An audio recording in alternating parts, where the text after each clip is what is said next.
Shalom Bapak Ibu terkasih dalam Tuhan. Terus doakan pelayanan kami supaya secepatnya ibadah FMS di Surabaya bisa tayang live setiap minggunya. Di penghujung tahun ini, hiduplah cerdas, hiduplah diberkati Tuhan. Mari kita pilih hidup taat kepada Tuhan, sebab ketaatan adalah kunci mujizat Tuhan setiap hari. Saya persembahkan khotbah terbaru Pendeta Dr. Pertama Putra Johan di Gereja Betani Jombang. Selamat beribadah, Tuhan Yesus memberkati. Matahari tidak akan menyakiti engkau pada waktu siang, atau bulan pada waktu malam. Tuhan akan menjaga engkau terhadap segala kecelakaan. Ia akan menjaga nyawamu. Tuhan akan menjaga keluar masukmu dari sekarang sampai selama-lamanya. Jawab mereka, percayalah kepada Tuhan Yesus Kristus dan engkau akan selamat, engkau dan seisi rumahmu. Haleluya, sorak-sorai bagi Dia. Puji nama Tuhan, silakan duduk saudara. Mari kita satu dalam doa. Terpujilah namamu di tempat yang maha tinggi. Kami ada sebagaimana kami ada, semua atas kasih anugerah-Mu Tuhan. Mari Tuhan, kami rindu saat ini bersekutu dengan Engkau, menikmati hadirat-Mu, karena di dalam hadirat-Mu jiwa kami tenang. Di dalam hadirat-Mu ada kekuatan baru. Di dalam hadirat-Mu kami terlepas dari segala beban hidup kami. Terima kasih Tuhan, terima kasih. Mari Roh Kudus, Kau lawat umat-Mu. Di atas pujian penyembahan kami, Engkau bertata. Di dalam nama Tuhan Yesus Kristus. Haleluya. Amin.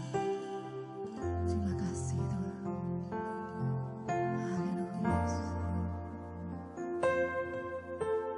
Ku rindu diam di bait-Mu, menikmati anugerah-Mu. Di hadirat-Mu bahagiaku penuh, Yesusku, Kau kerinduanku.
menikmati Engkau Tuhan, menikmati keindahan-Mu Yesus, menikmati kasih-Mu. Amin. Kau kerinduanku menyembah-Mu, Tuhan dan Rajaku, memuji-Mu, Yesus kekasih jiwaku, mengikuti-Mu sampai. Katakan di hadirat-Mu bahagiaku penuh, menyembah-Mu Yesusku, Tuhan dan Rajaku, Tuhan kami, haleluya, Yesus kekasih jiwaku, mengikuti-Mu seumur hidupku, di hadirat-Mu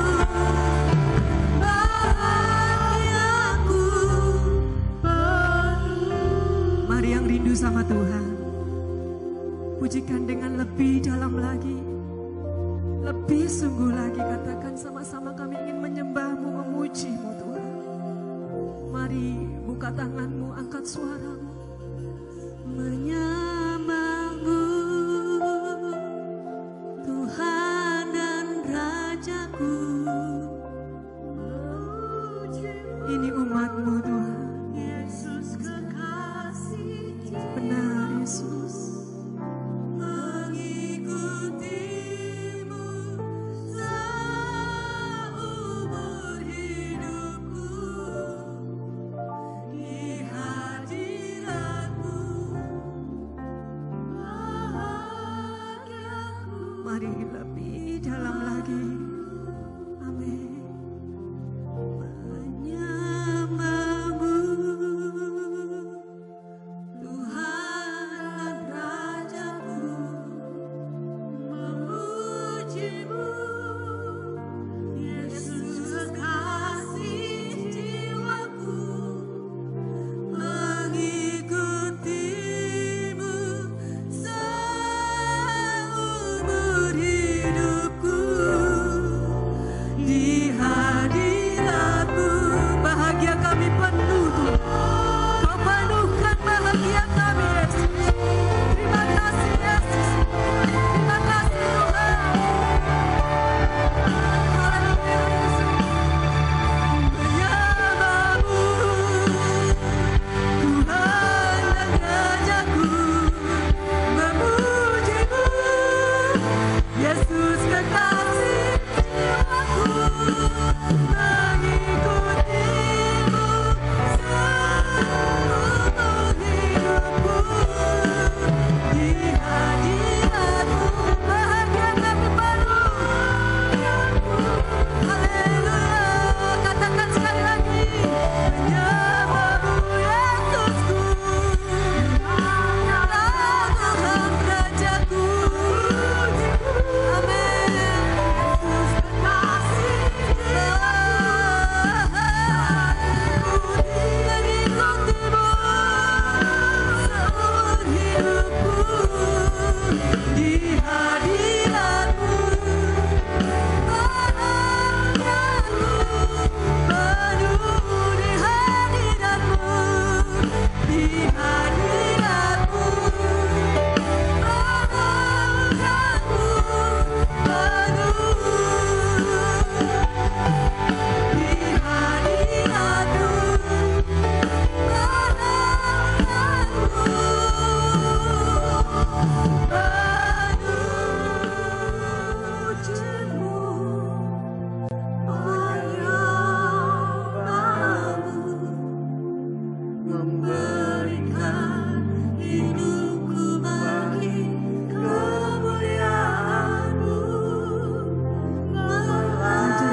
segenap hati kami melakukan firman Tuhan. Sepanjang hidup kami belajar untuk selalu hidup memuliakan Tuhan. Sebab kami dan sisi keluarga kami akan beribadah dan terus mencari wajah Tuhan. Berfirmanlah di tengah-tengah kami. Sampaikan akan isi hatimu. Sebab kami percaya sepatah kata firman-Mu cukup bagi kami. Mukjizat, kesembuhan, pemulihan pasti terjadi. Curahkan kasih dan kuasa-Mu di tengah-tengah kami. Berkati kami semua. Di dalam nama Tuhan Yesus Kristus kami telah berdoa dan mengucap syukur. Mari semua kita yang cinta Tuhan Yesus sama-sama katakan amin. Shalom. Kota Jombang diguyur hujan yang luar biasa. Terasa sejuk, segar. Nah Bapak Ibu, mari kita lihat Injil ya. Kita buka Injil Matius pasal 25. Injil Matius pasal 25 kita mau baca mulai ayat 1 sampai yang ke-13. Perikopnya gadis-gadis yang bijaksana dan gadis-gadis yang bodoh. Injil Matius pasal 25 mulai ayat 1. Demikian firman Tuhan. Pada waktu itu hal kerajaan sorga seumpama 10 gadis yang mengambil pelitanya dan pergi menyongsong mempelai laki-laki. 5 diantaranya bodoh dan 5 bijaksana. Gadis-gadis yang bodoh itu membawa pelitanya tetapi tidak membawa minyak. Sedangkan gadis-gadis yang bijaksana itu membawa pelitanya dan juga minyak dalam buli-buli mereka. Tetapi karena mempelai itu lama tidak datang-datang juga, mengantuklah mereka semua lalu tertidur. Waktu tengah malam terdengarlah suara orang berseru. Sama-sama.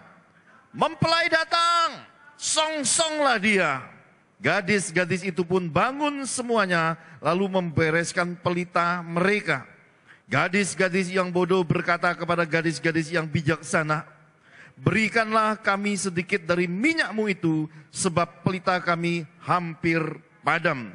Tetapi jawab gadis-gadis yang bijaksana itu, tidak, nanti tidak cukup untuk kami dan untuk kamu. Lebih baik kamu pergi kepada penjual minyak dan beli di situ.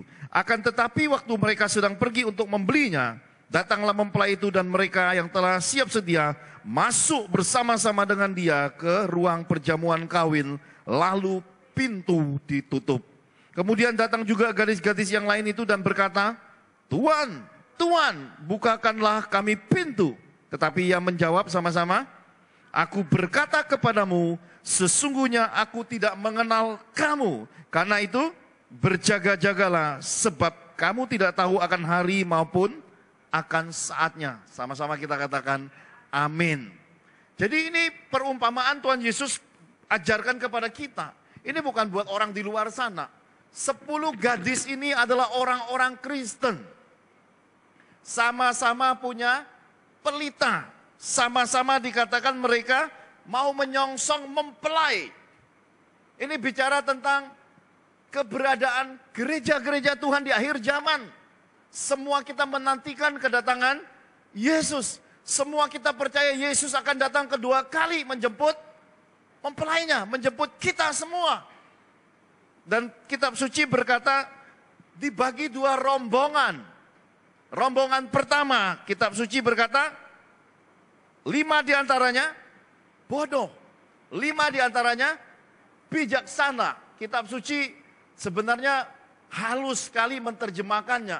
Bodoh itu lawannya pintar, ya. Tetapi karena akhir zaman orang pintar bisa masuk angin, diambillah yang bijaksana. Karena kadangkala di dalam kehidupan ini orang-orang pintar itu susah untuk diajar. Telinganya nggak mau lagi dibuka buat mendengar karena merasa sudah pinter. Maka di akhir zaman banyak orang-orang keminter. Makanya tolak angin payu keras. Banyak orang keminter masuk angin. Nah, saya percaya hujan ini bukan hujan biasa. Hujan ini adalah tanda bahwa sudah terjadi perubahan musim. Bahwa masa lalu yang kita nantikan, kesusahan, kekeringan, ada banyak penantian. Mulai saat ini Tuhan mengubah musim hidup kita. Musim berkat telah datang. Amin. Sebab kita adalah 5 kelompok yang bijaksana. Nah, saya tadi janjikan untuk membagikan pengertian tentang apa itu bodoh, ya. Bodoh di dalam Kamus Besar Bahasa Indonesia diartikan mengerti. Jadi orang bodoh itu tidak lekas mengerti. Mungkin bahasa gaulnya lemot atau tulalit. Tidak lekas mengerti. Yang kedua, tidak mudah tahu. Jadi ini itu tidak tahu. Dan yang ketiga, tidak dapat mengerjakan sesuatu. Orang bodoh ternyata tidak taat. Jadi kita tahu bahwa kalau kita tidak taat, kita termasuk 5 gadis bodoh. Kitab suci menggambarkan bahwa mereka tahu bahwa mereka ditugaskan menyongsong sang mempelai. Sama-sama tidak tahu jawaban kapan datang dan berapa lama harus menanti. Sama kita hari ini gereja-gereja Tuhan, anak-anak Tuhan. Mau menunggu kedatangan Yesus, kapan datangnya? Tidak ada yang tahu. Berapa lama? Nggak ada yang tahu. Malaikat tidak tahu, hamba Tuhan tidak tahu, orang pintar tidak tahu, orang bijaksana tidak tahu, yang tahu hanya Bapa di sorga. Jadi kita ini harus selalu, katakan kiri kananmu, standby. Siap sedia. Karena kita tidak tahu kapan akan datangnya Tuhan kita. Nah, sesudah kita memahami kata bodoh, bodoh itu kan tadi kita sudah sama-sama dapat pengertian, bodoh itu lawan katanya adalah pintar, tapi pintar itu juga ada temennya namanya cerdas. Betul? Mau pakai yang mana? Cerdas apa pintar? Artinya Bapak Ibu terkasih di dalam Tuhan. Menurut Kamus Besar Bahasa Indonesia, cerdas itu memiliki 3 pengertian. Orang cerdas itu ada 3 pengertian. Yang pertama, sempurna tubuhnya.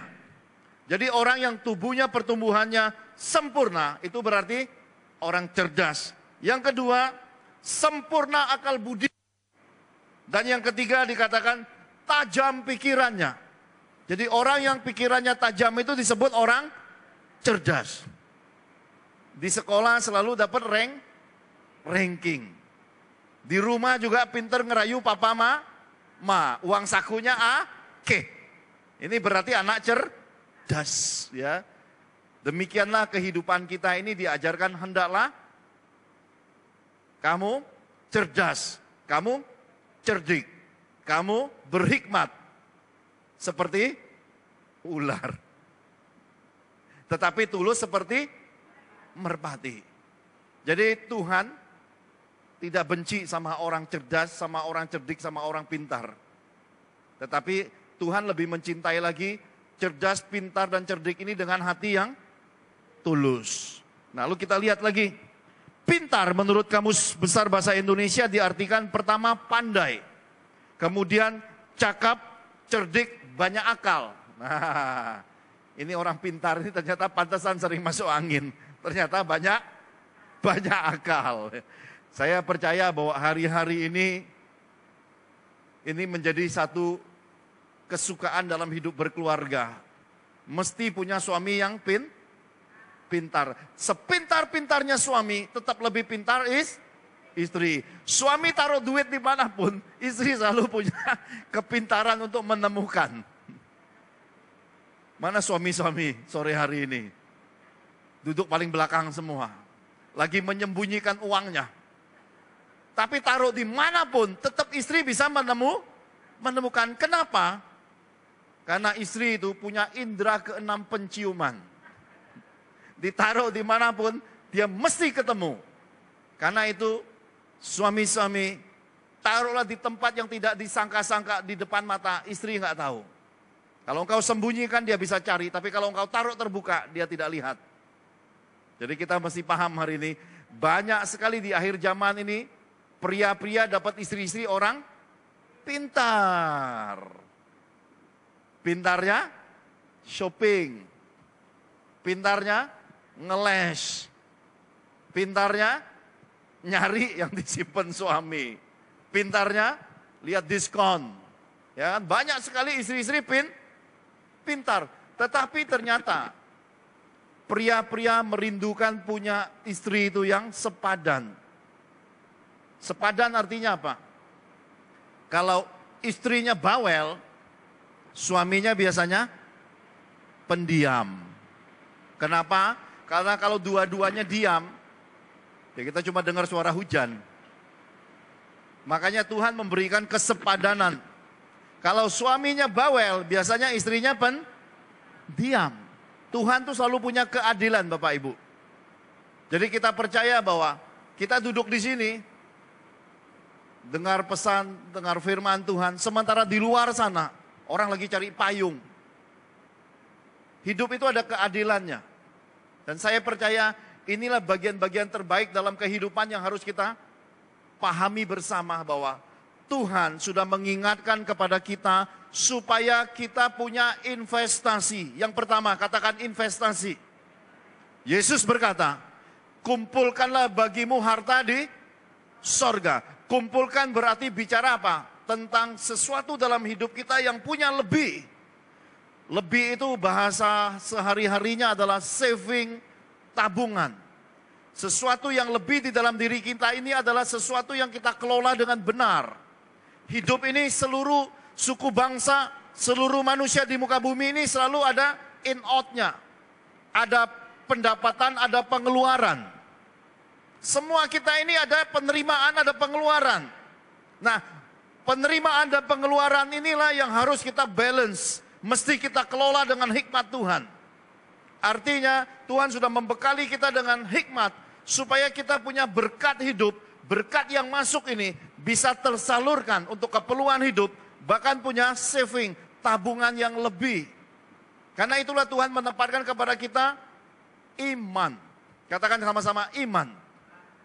Karena kalau kita hitung dengan hitungan 1 tambah 1, gaji 12 bulan tambah 1 kali gaji tambahan THR, setahun cuma punya 13. Maka kalau Bapak Ibu terkasih di dalam Tuhan, tidak menempatkan iman di dalam hidup, ya kita nggak akan pernah punya rumah. Nggak akan pernah bisa punya mobil, punya motor. Nggak akan bisa punya apa-apa. Kenapa? Karena kita melihat semua hal duniawi sekali dan ditakar dalam hitungan. Tapi kalau kita menempatkan iman, ada sesuatu yang Tuhan atur di dalam hidup kita. Perbedaannya seperti ini Bapak Ibu. Dunia mengajarkan kita hemat pangkal kaya. Tapi kitab suci mengajarkan kepada kita, berilah, maka kamu akan diberi. Beda nggak hukumnya? Hemat itu sama dengan orang kikir nggak? Jujur aja. Hemat itu sama dengan orang pelit nggak? Di dalam kekristenan, orang pelit itu bagiannya di mana? Di neraka loh Bapak Ibu, karena ditulis dalam kitab Wahyu. Jadi hukumnya hemat pangkal kaya itu di dalam iman tidak bisa masuk. Tetapi kita belajar menempatkan hukum Tuhan. Berilah, taburlah, maka kamu akan menerima, akan menuai. Ini satu saving, suatu tabungan. Jadi kita investasikan hidup kita menurut pengaturan Tuhan. Bapak Ibu terkasih di dalam Tuhan, selama 4 tahun masa pandemi ini, saya mempelajari tentang hukum ekonomi sorga. Kok bisa Pak Johan? Ya, saya melihat selama masa pandemi 4 tahun, ada orang yang harusnya sudah bangkrut, hancur, tiba-tiba begitu pandemi datang, mereka malah naik diberkati. Sementara sebelum pandemi ada orang yang di atas secara keuangan, begitu pandemi datang, mereka hancur remuk, bangkrut. Bahkan hari ini ada yang sakit-sakitan. Kenapa? Ternyata investasi.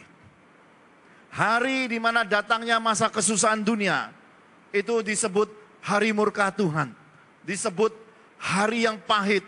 Disebut hari pencobaan, hari kesusahan dunia itu. Semua kita mengalaminya. Seperti 5 gadis bijaksana, seperti 5 gadis bodoh.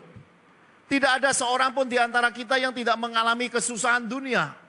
Tetapi yang menentukan dan membedakannya adalah investasi di sorga.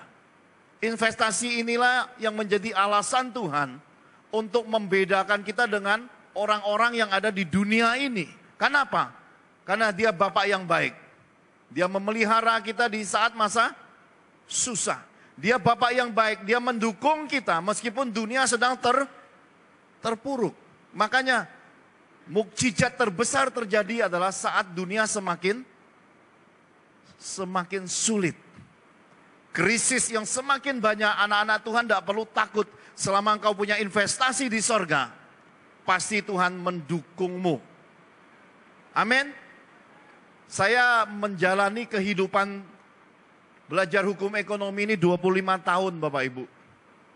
Saya bertemu ada satu pembicara pernah datang ke sini. Seorang sahabat lebih dari 25 tahun sama saya. 2 bulan yang lalu kami ketemu di Bogor. Kami ngobrol banyak sekali. Dia punya pabrik. Dia punya uang. Saya tidak punya apa-apa. Saya cuma punya Tuhan dan pekerjaan. Dan ketika kami ngobrol, anak-anak sama-sama membesar. Anak-anak saya selesai kuliah, anak-anak dia masih kuliah.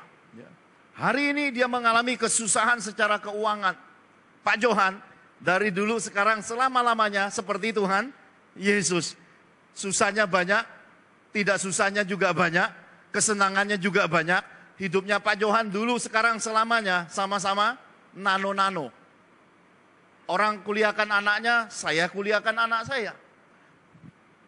Orang menjalin kehidupan keliling-keliling dunia, saya juga keliling dunia. Ya. Orang punya deposito, saya nggak punya. Orang menikmati kesenangan hidup, saya menikmati kesenangan hidup.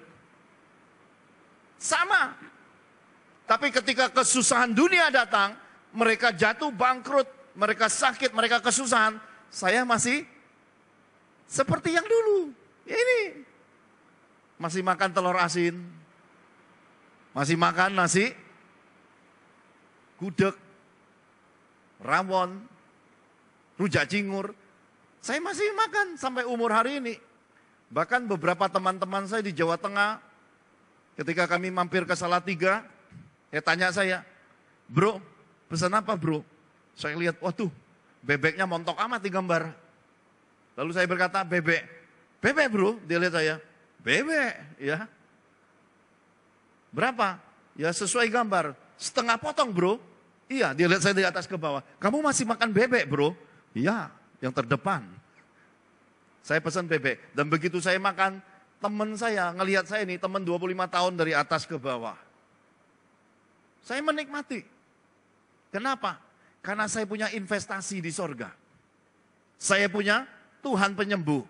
Saya punya Bapak asuransi yang melebihi asuransi dunia. Siapa namanya? Tuhan Yesus. Dia lihat saya, wah kamu bro, umur udah 50-an masih sanggup makan bebek. Saya bilang, saya makan menurut ukuran hati nurani. Damai sejahtera dan Tuhan bolehkan maka saya makan. Ya. Tapi satu kali saya pergi ke Thailand.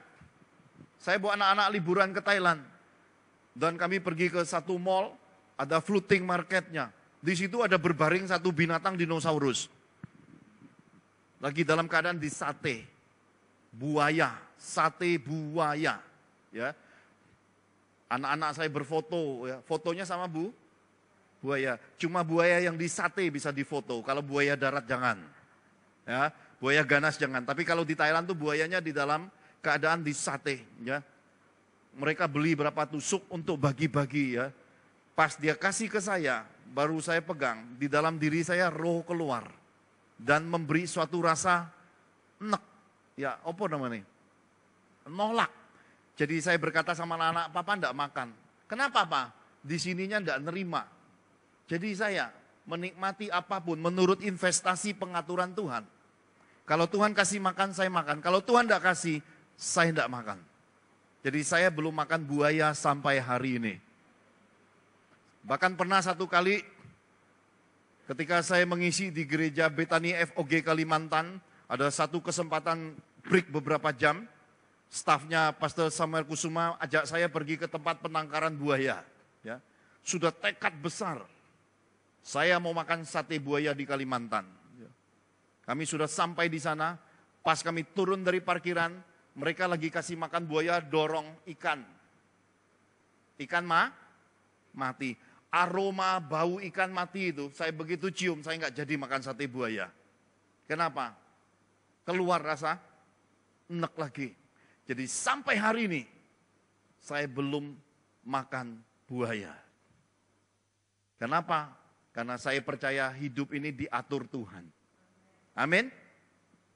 Nah, Bapak Ibu terkasih di dalam Tuhan, hal-hal seperti ini kecil tetapi di dalam hidup kita menjadi suatu kesukaan.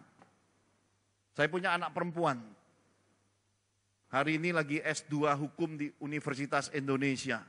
Saya berkata, ini anak jagoan. Lagi di dalam perut mamanya. 1 minggu ngidamnya sop kambing itu bisa makan 4 kali. Dan hari ini dia bisa makan semua. Ya. Burung emprit dimakannya. Bekicot disikatnya. Buaya habis di lidahnya. Saya berkata anak perempuan saya satu ini terlahirnya tangguh. Bapaknya kalah. Ya. Jadi kita tahu bahwa Tuhan memperbaiki generasi. Dia sanggup makan buaya, maka buaya darat takut sama dia. Anaknya Pak Johan penakluk semua buaya darat. Kenapa? Karena buaya hidup aja dimakan.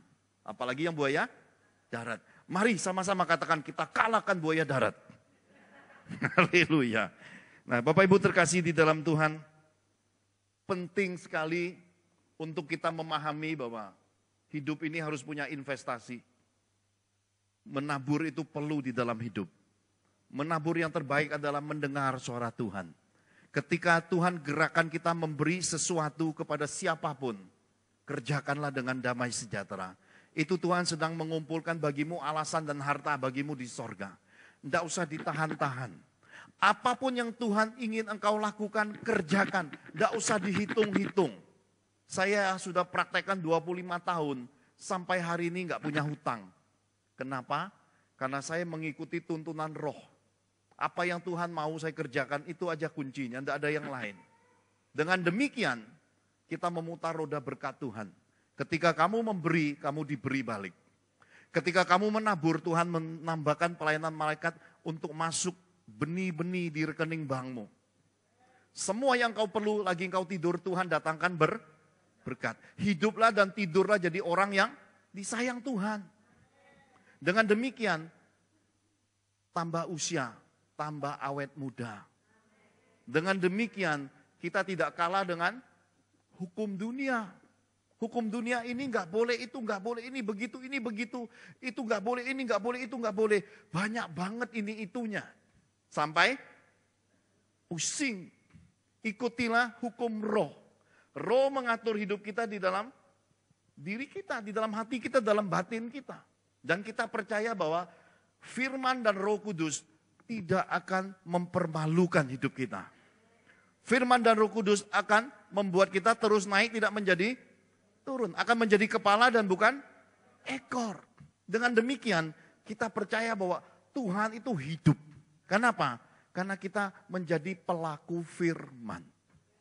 Jadi punyai investasi. Tabur di ladang Tuhan yang tepat. Taburlah di dalam rumah Tuhan yang tepat. Taburlah kepada orang-orang yang dapat dipercaya. Dan belajarlah untuk menempatkan hidup ini. Bukan hanya kaya di bumi, tetapi kaya juga di sorga. Jadi yang pertama Tuhan pesankan seperti 5 gadis bijaksana. Dia punya investasi. Dia bukan hanya bawa pelitanya, dia bawa buli-buli minyaknya. Ada saving, ada tabungannya. Punyai investasi. Bukan hanya punya duit di dunia, tetapi juga punya buli-buli di sorga. Engkau rajin menabur, engkau rajin mendukung pekerjaan Tuhan, engkau rajin berbuat baik kepada hamba-hamba Tuhan, engkau rajin menolong saudara-saudara seiman, keluargamu tidak kamu abaikan, semua orang yang engkau lihat susah, jangan kau hakimi. Sering kali di dalam kekristenan ini kita salah lihat dan salah sudut pandang. Kita lihat saudara-saudara seiman kita susah, ada banyak orang Kristen bilang, nah ini nih, banyak dosa nih, maka hidupnya susah terus nih. Nah ini nih, gara-gara dulunya jahat nih, sekarang begini. Itu salah, ya. Sudut pandang yang salah. sudut pandang orang cerdas, berhikmat dan bijaksana ketika melihat saudara seimannya susah, itu kesempatan Tuhan sedang menguji engkau untuk jadi penolong. Untuk menjadi seorang yang pemurah, untuk engkau jadi berkat, untuk engkau menginvestasikan apa yang kau punya buat orang-orang di depan mata. Jadi hari ini buang penghakiman. Tidak guna penghakiman. Penghakiman itu nggak kebawa masuk ke sorga. Tetapi ketaatan kepada Tuhan, ini yang kedua. Ketaatan kepada Tuhan ini yang terpenting. 5 gadis bijaksana menantikan. Mereka siap sedia dan berpikir, kapanpun mempelai mau datang, no problem. Kenapa? Mereka punya buli-buli. Sementara 5 gadis bodoh, banyak main. Ya. Habiskan hari-harinya sosialita rohani, arisan. Mereka tahu, mereka harus tanggung jawab di akhir hidupnya kepada Tuhan, tapi mereka habiskan hari-hari di hidupnya buat foya-foya. Duitnya di-spend untuk kesenangan dirinya. Dia tidak pernah saving, tidak pernah nabung, tidak pernah investasi ke sorga. Maka 5 gadis bodoh ini menganggap remeh. Mereka anggap ya ini cukup. Apa yang kita anggap cukup belum tentu cukup di hadapan Tuhan. Karena itulah kita harus benar-benar hidup jadi seorang yang benar-benar segenap hati melakukan firman Tuhan. Perhatikan kehidupannya Saul, Bapak Ibu. Saul diperintahkan Samuel, ya, tunggu sampai aku datang. Ketika nunggu Nabi Samuel datang, kitab suci berkata, ndak datang-datang. Ya, saya nunggu Mbak Tarmi juga tadi, ndak datang-datang. Ya, apakah kita harus kecewa dengan yang kita tunggu ndak datang-datang? Jangan. Kita harus belajar menempatkan hidup ini sudah diatur Tuhan. Jadi Saul ketika terfokusnya kepada kekuatan manusia, dia melihat loh, rakyat berarak-arak pergi meninggalkan dia. Loh, segini banyak aja perang gak menang, sekarang malah pergi. Gereja sering hancur dalam keadaan begini. Kita melihat loh, kok jemaat pergi. Seorang imam harus berdiri teguh berpegang pada Tuhan. Bukan berpegang pada jumlah jemaat. Bukan berpegang dan bersandar pada kekuatan finansial umat. Seorang imam, abdi Tuhan, pemimpin gereja Tuhan harus fokus pegang Tuhan. Yesus kepala gereja yang harus dipegang. Amin. Kenapa? Kitab suci memberitahukan kepada kita, oleh karena melihat orang mulai undur, Saul memberanikan diri untuk memilih jalan kesalehan. Apa yang dibuat Saul? Dia mengambil ukupan. Membakar ukupan yang bukan bagiannya, bukan tugasnya, dan bukan haknya. Ini harus kita pahami, setiap kita harus melayani menurut talenta dan panggilan. Tidak usah rebutan di dalam rumah Tuhan. Amin. Kalau Tuhan jadikan engkau seorang penabur, jadikan engkau seorang bendahara sorga, ya naburlah. Jadilah bendahara, fokus di bisnis. Tidak usah nekat berdiri di altar Tuhan. Nanti jadi Saul. Roh Tuhan undur, maka persoalan hidupmu nggak habis-habisnya datang silih berganti. Kenapa? Karena engkau langgar kekudusan Tuhan, engkau langgar apa yang ditetapkan Tuhan di dalam hidupmu. Ini penting untuk kita pahami. Kalau engkau seorang pendoa, jadi pendoa, tersembunyilah berdoa, nggak usah tunggu orang. Kalau nggak ada orang nggak doa, salah. Seorang pendoa itu seperti api, dimanapun kapanpun tetap menyala. Mari pendoa, angkat tanganmu, katakan, mulai malam ini aku menyala. Amin. Nyala, ya. Si biru. Amin. Dan sebelum kita masuk lebih dalam, mari kita belajar sedikit bahasa Inggris. Ini ada di dalam keluarga, ini ada di dalam kehidupan Alkitab. Kiss artinya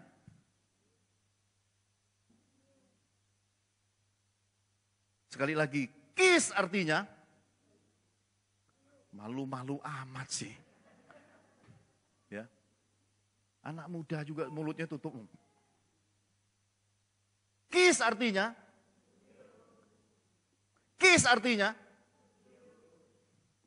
ibu-ibu, cium. Ngomong aja dengan lantang. Kiss artinya Iya, cium sudah kiss, cium. Apa sih susahnya? Pray artinya? Pray artinya? Pray artinya? Kalau kiss pray,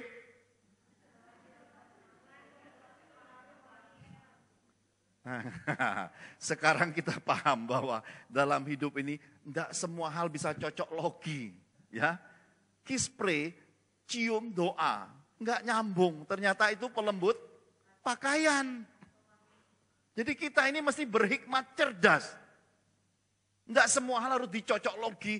Makanya jangan dengerin omongan orang yang negatif. Meja makanmu bersihkan dari orang-orang yang mulutnya penuh kata-kata kotor dan negatif dan selalu menjelekkan orang lain. Tinggalkan. Kenapa? Karena rombongan kiss dan pray yang dicocok logi ini nggak cocok lagi buat kita. Amin. Miliki pelembut. Apapun di dalam hidup kita ini, kita lihat, kita dengar, jadi berkat. Dengan demikian, ketaatan kepada Tuhan, kita taat kepada Tuhan, kita jagai hubungan pribadi kita, hati kita, isinya, itu adalah kesukaan roh Tuhan. Ini penting sekali. Kenapa? Kesukaan roh Tuhan. Di sini, jagai hatimu dengan segala kewaspadaan. Amin. Jadi kalau kita dijamu makan, di meja makanlah kelihatan siapa kita. Percaya enggak? Kalau orang ningrat makin banyak makanan, makin tidak berani makan. Kenapa? Karena toto kromo, attitude, manner, norma hidupnya adalah bangsawan. Ya. Makan sate, dipotongnya kecil-kecil masuk ke mulutnya. Kenapa? Karena kalau gigit langsung, gigi palsunya copot.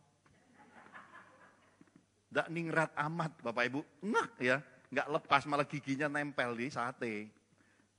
Kita yang mesti mengatur hidup ini. Kenapa?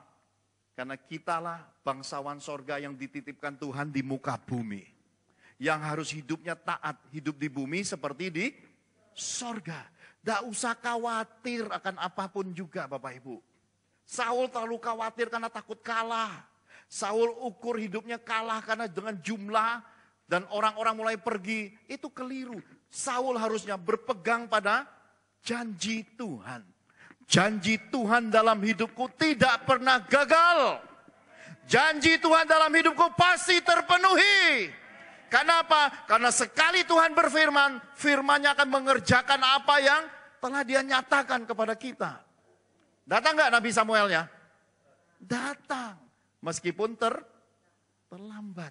Nggak usah urusin hamba Tuhan datang terlambat. Nggak usah pusingkan hamba Tuhan hidupnya seperti apa. Karena yang penting adalah engkau dengan Tuhanmu. Amin. Apa yang Tuhan janjikan antara engkau dengan Tuhanmu itu terpenting. Jangan usil di dalam kekristenan ini musingin banyak hal dengan orang lain. Fokuskan dirimu dengan Tuhanmu. Apa yang Tuhan firmankan engkau pegang, apa yang Tuhan perintahkan engkau taati, engkau kerjakan, engkau kecap semua mukjizat Tuhan karena engkau taat kepada Tuhan. Dengan demikian berkat Tuhan jadi kesaksian di dalam hidupmu. Nah Bapak Ibu terkasih di dalam Tuhan, saya nggak nyangka dalam hidup saya Tuhan membuat perubahan di tahun ini. Tiba-tiba Tuhan suruh saya buka OLX. Saya buka OLX, lihatnya adalah anjing, Bapak Ibu. Saya pikir tidak mungkin saya punya anjing, kenapa? Karena Bu Angel istri saya itu dulunya masih kecilnya asma, turun ke Ricci asma. Jadi kalau ada peliharaan yang bau bulu-bulu, wah bisa haci ya. Dan nggak mungkin punya peliharaan anjing. Kita di dalam kekristenan ini jangan batasi Tuhan. Amin. Tuhan itu bisa membuat perubahan-perubahan karena Dia adalah Tuhan yang dinamis. Dia berfirman, Dia yang atur, bukan engkau yang ngatur. Dan jangan engkau hukum mati firman Tuhan.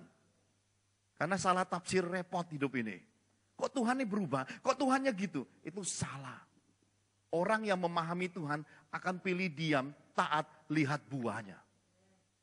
Dan ketika Tuhan suruh saya beli, saya ngobrol sama keluarga, mereka setuju. Saya beli 1 ekor anak anjing. Keturunan Helder dan Rottweiler. Mukanya muka Helder, badannya Rottweiler. Ya. Dan siapa sangka hari ini anjing itu jadi kesenangan. Malah Bu Angel nggak asma lagi. Richie nggak asma, malah senang main dengan anjing. Dan dia berkata, dalam hidupku baru pertama kali anjing tidak tolak aku. Karena anak saya nomor 2 ini, bayi didekati nangis. Anjing didekati kabur. Pohon dikencingi mati kering. Anak saya nomor 2, tapi hari ini Tuhan mentransformasi semuanya. Malah asmanya tidak kambuh. Aneh kan? Itu cara Tuhan. Apa yang kau takuti ketika Tuhan sodorkan dan kau taat. Di tempat yang tidak mungkin itulah mukjizat terjadi. Amin. Terkadang di dalam hidup kita mesti berani melangkah dengan keterbatasan, dengan keterpurukan, dengan keadaan kita yang mungkin buat diri kita tidak cukup. Kita mesti melangkah, berani menabur, berani mentaati Tuhan, berani melakukan perintah Tuhan dengan segenap hati. Saya ingat waktu KKR berlari menuju hujan masuk kota Surabaya. Saya tanya bagian keuangan saat itu, ada berapa keuangan ministry? Sisa 40 juta Pak Johan. Kira-kira jarak beberapa minggu lagi ruko gereja harus perpanjang masa kontrak. Lalu saya berdoa di hadirat Tuhan. Tuhan berkata taburkan saja nak. Saya berkata Tuhan 40 juta mau nabur apa buat sewa gedung di TP3. Sound systemnya aja nggak cukup kok. Tuhan mengaturnya Bapak Ibu. Mulai dari sound systemnya dapat facility. Sewa gedungnya dapat diskon besar. 40 juta ini. Kita pegang 40, tapi ketika kita taat sama Tuhan, kita angkat jadi 5 roti 2 ikan. Kenapa? Tuhan melipat gandakan, dalam sekejap saya bisa bayar semua keperluan KKR. Selesai itu, rekening kosong, pulang Jakarta, Tuhan mengisi rekening bank saat kita tidur. Amin. Menjelang mau bayar sewa uang ruko, begitu dibuka rekening, penuh, bahkan melebihi yang kami perlu. Jamin gak Tuhan kita? Jamin.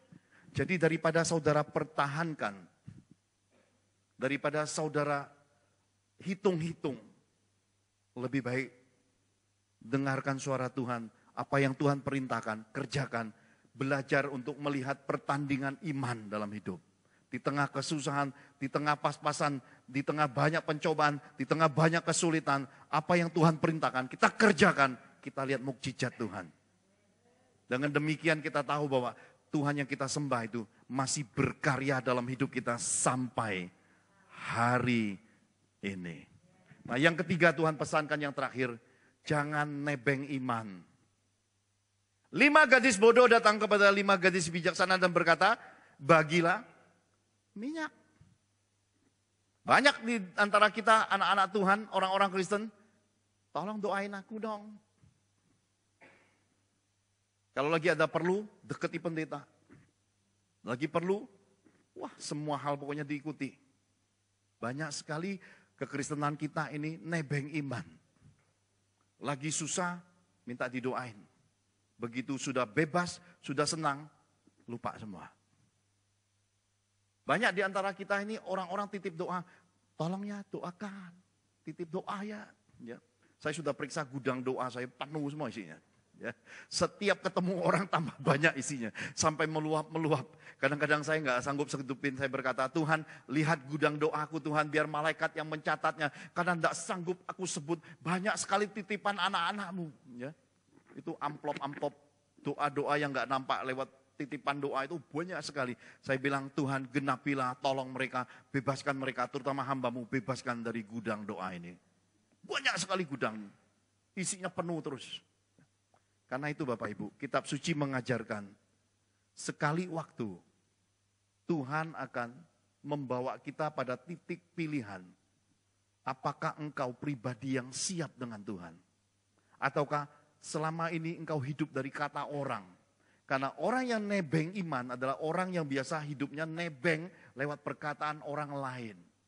Kalau ada kata-kata yang manis, kata-kata yang menguatkan, kata-kata yang menghipnotis dirinya, wah dia sama Tuhan bergelora.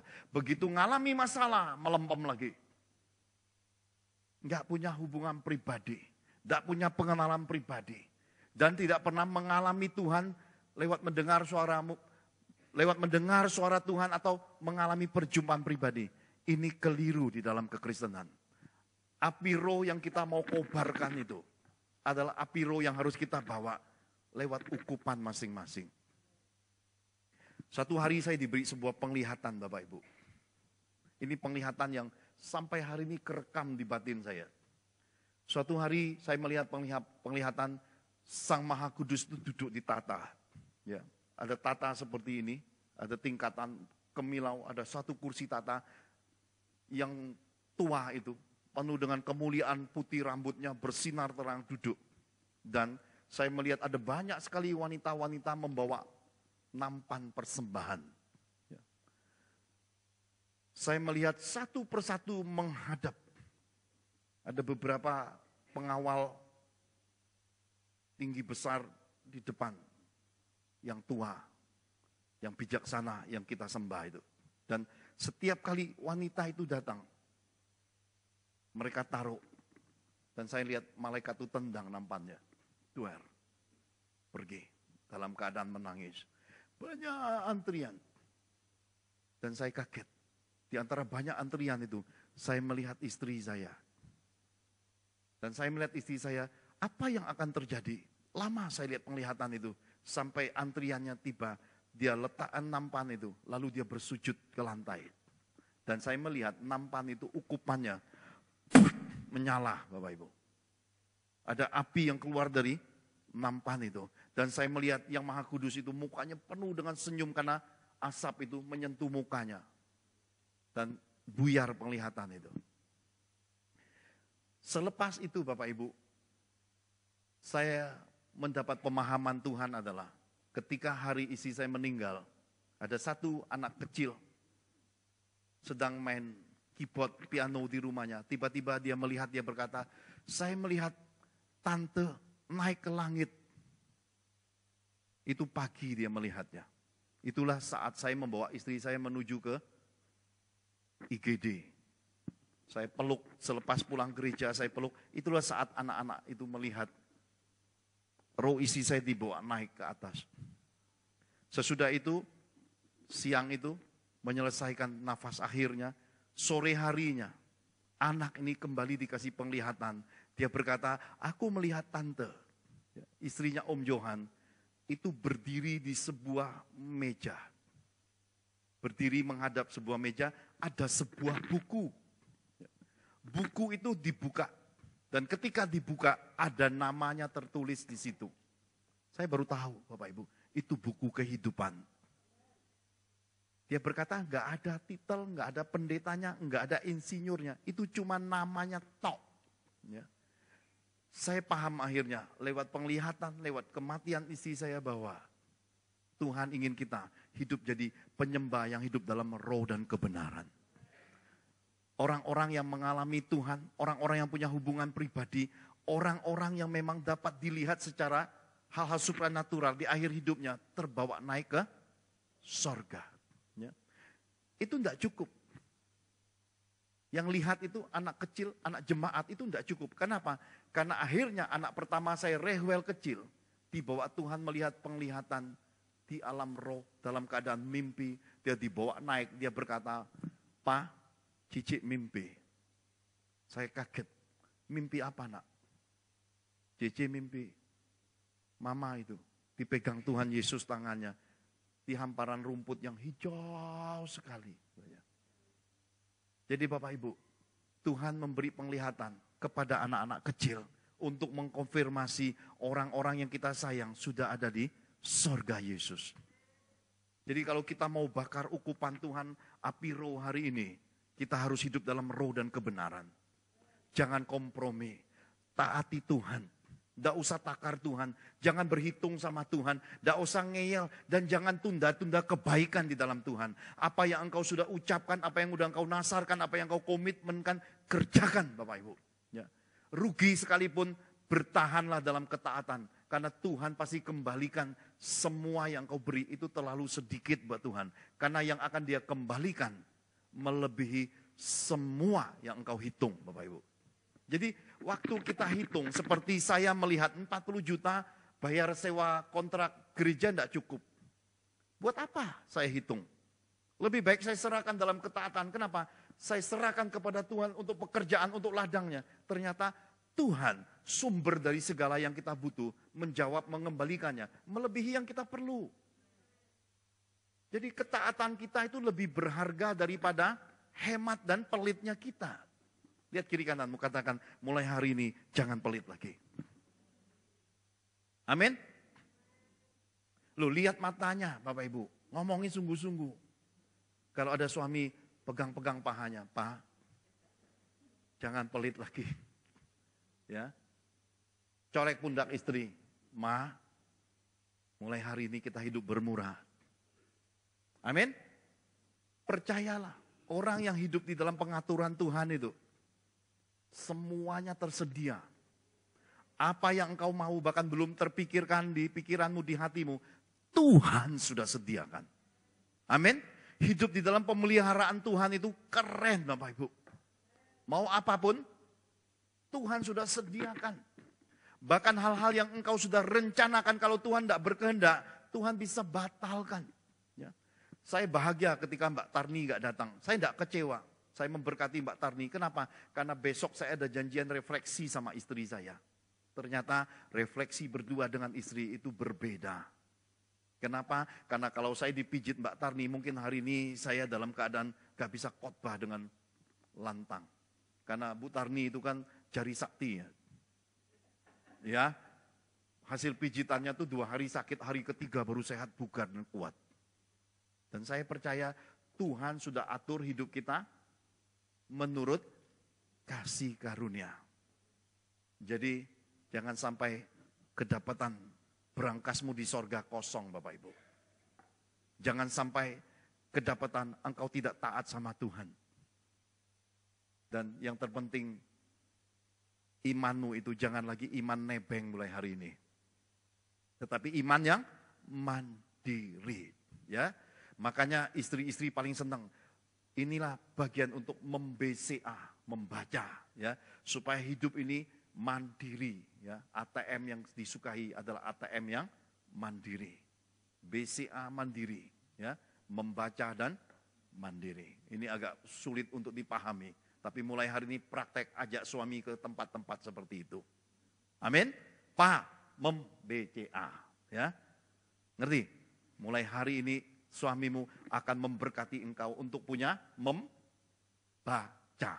BCA, ya. Supaya hidupmu terus mandiri, keluar masuk ATM mandiri, ya. Karena Tuhan kalau sudah memberkati Bapak Ibu akan terus berkelimpahan, ya. Percaya enggak? Bapak Ibu percaya semua ini akan terjadi? Hujan sudah turun supaya untuk kita pulang. Amin. Pulanglah, nikmati makan malammu, tidurlah, dan besok Tuhan akan buka pintu berkatnya dalam hidupmu. Dan besok bukan hanya engkau, tapi anak-anakmu, keluarga besarmu diberkati Tuhan. Dan mulai malam hari ini sebelum kita pulang, bangun komitmen sama Tuhan. Kalau Tuhan ingatkan engkau ternyata ada hal-hal yang engkau tunda-tunda di dalam Tuhan. Dan apa yang engkau tunda membuka celah, setan rusak hidupmu. Ada banyak kesusahan hidup, ada banyak serangan setan. Bertubi-tubi dan gak masuk akal, itu tandanya. Engkau sedang menunda hal-hal yang engkau sudah perkatakan, nasarkan, komitmenkan. Apa yang sudah harusnya menjadi bagianmu engkau tidak kerjakan.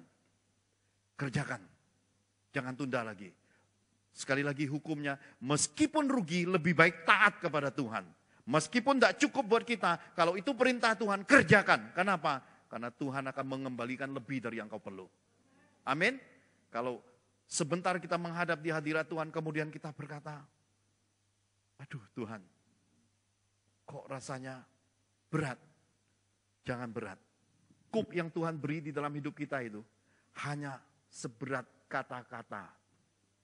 Cukup ucapkan, Tuhan legakan hatiku, maka semua yang berat akan hilang. Tidurmu akan nyenyak mulai hari ini. Enggak akan lagi kepikiran-pikiran, apalagi ditempelin koyok sana sini. Ya, bebas koyok mulai malam hari ini. Amin. Dan selama ini, kalau engkau pandang suami atau pandang istri, hela napasnya. Mulai hari ini, Tuhan akan memberi hati yang baru. hati yang penuh dengan kesukaan. Amin. Saya pelihara anjing dengan cara Tuhan yang ajaib seperti itu. Tidak tanggung-tanggung. Mami pernah ke rumah saya nginep. Di depan pohon mangga saya bikin jeruji besi. Besar, kuat. Ya, karena ini anjing besar. Bahkan dimasuki kingkong, nggak bisa keluar kingkongnya. Ya. Saya bikin, dan mereka berkata, wow, ini Pak RW, niat banget pelihara anjing. Saya percaya. Saya ingin juga mendorong Bapak Ibu terkasih di dalam Tuhan. Apapun yang Tuhan mau buat di dalam hidupmu, perubahan karena perintah Tuhan, jangan engkau tawar. Meskipun itu tidak menyenangkan dan kau berkata, ini enggak mudah buatku karena ini ada pantangan asma, ini ada sakit, dan ini sudah banyak sekali hal-hal di dalamnya. Enggak penting semua itu. Apa yang Tuhan perintahkan, taati saja. Itu kuncinya. Amin. Dan hari ini kalau saya pulang ke rumah, anjing itu bisa ngangkat kakinya. Kami anggap tangan karena dia bisa keluarkan kakinya dari kandang untuk kita pegang. Ya. Dan kesukaannya adalah naruhin kepalanya untuk dibelai. Ada hal baru dalam hidup. Meskipun itu binatang, tetapi itu ciptaan Tuhan. Amin. Dan itu simbiosisnya bagus. Kenapa? Binatangnya memberkati Pak Johan, kencingnya memberkati pohon mangga. Pohon mangganya berbuah memberkati saudara semua. Amin. Itulah perputaran berkat Tuhan. Hidup orang taat banyak berkatnya. Mari kita bangkit sama-sama, katakan hidup orang taat banyak berkatnya. Nah, ayo angkat tangannya. Aku taat banyak berkat. Aku mau taat. Tuhan beri berkat. Mulai malam hari ini, aku benar-benar akan taat. Dan berkat Tuhan di dalam hidupku, keluargaku, anak cucu mantuku akan berlimpah ruah. Amin.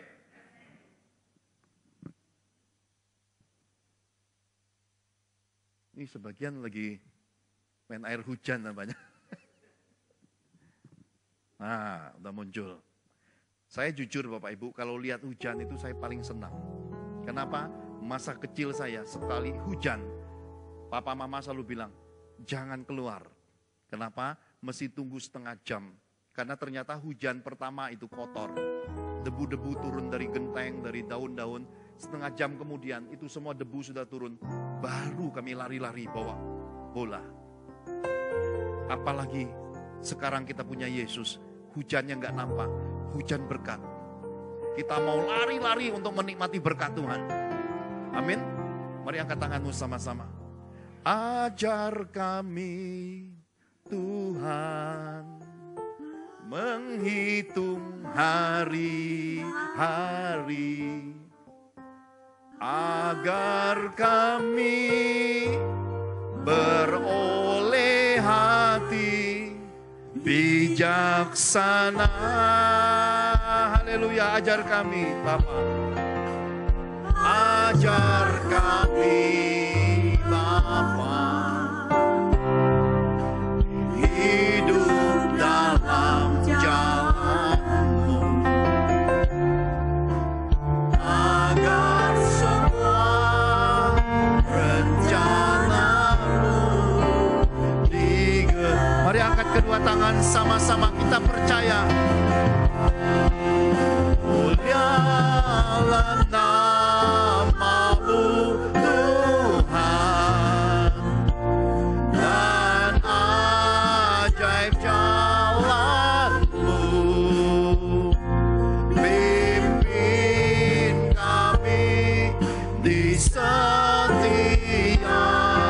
waktu. Besar setia-Mu Tuhan.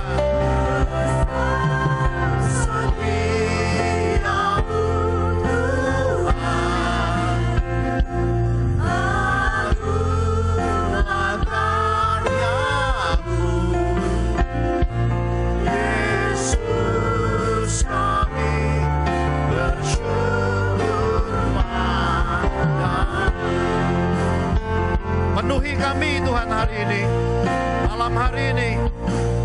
Penuhi kami dengan Roh-Mu.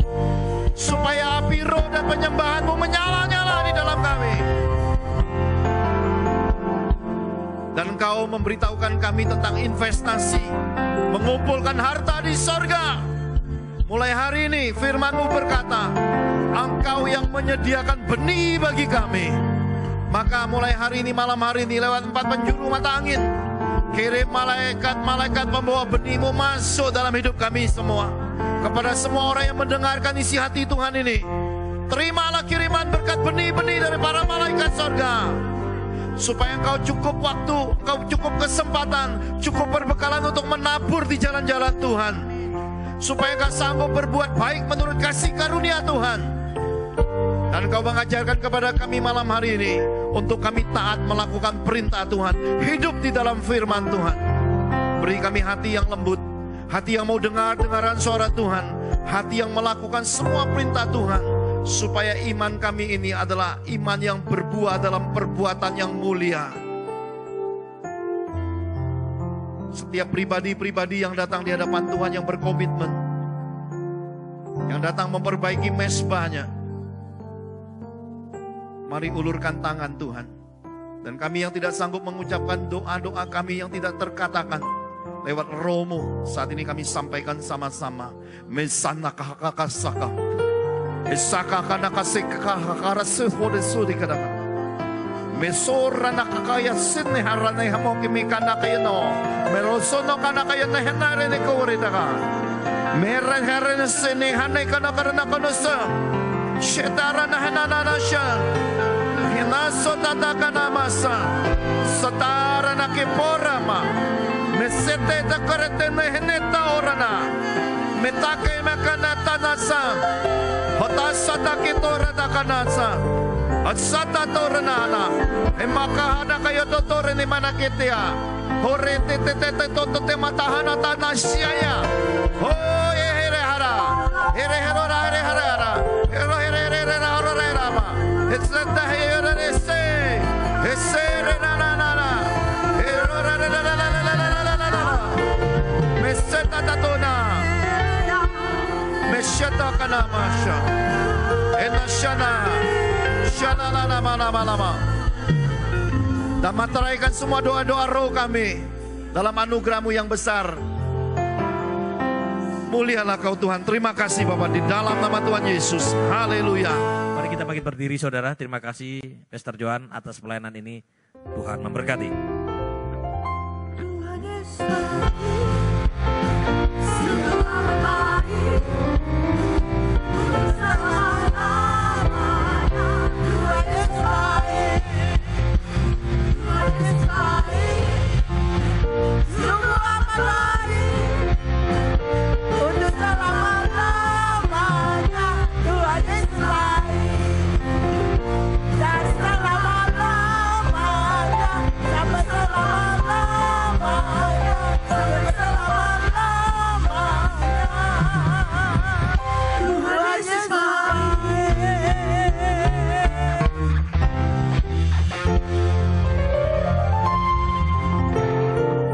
Terima kasih buat firman-Mu. Biarlah ketaatan kami, ketaatan mendatangkan berkat. Biar Kau berikan kami hati yang baru, roh yang baru. Hati yang taat, dijauhkan dari hati yang keras. Roh ketaatan ini terjadi dalam hidup kami. Supaya kami taat kepada Tuhan. Karena Tuhan yang memiliki hidup kami. Hidup kami ada di tangan-tangan-Mu Tuhan. Terima kasih Bapa. Ajarkan kami terus mendengar akan suara-Mu. Mendengar akan firman-Mu. Bukan hanya mendengar tapi melakukan dengan segenap hati. Jadikan kami pelaku-pelaku firman. Sehingga kami menjadi umat yang disayang Tuhan. Karena kami percaya Roh Kudus yang memimpin hidup kami. Di dalam nama Tuhan Yesus. Sehingga berkat Allah melimpah. Kami pulang dengan berkat kelimpahan dari sorga. Kelimpahan rohani, kelimpahan jasmani terjadi. Kita doa keluarga. Bangkitlah menjadi teranglah, sebab terangmu datang dan kemuliaan Tuhan terbit atasmu. Bangsa-bangsa berduyun-duyun datang kepada terangmu, dan raja-raja kepada cahaya yang terbit bagimu. Siapa Tuhan kita? Yesus, Yesus, Yesus Kristus, Mesias, Anak Allah yang hidup. Revival, revival, harvest, harvest. Tahun pengenapan janji Tuhan terjadi.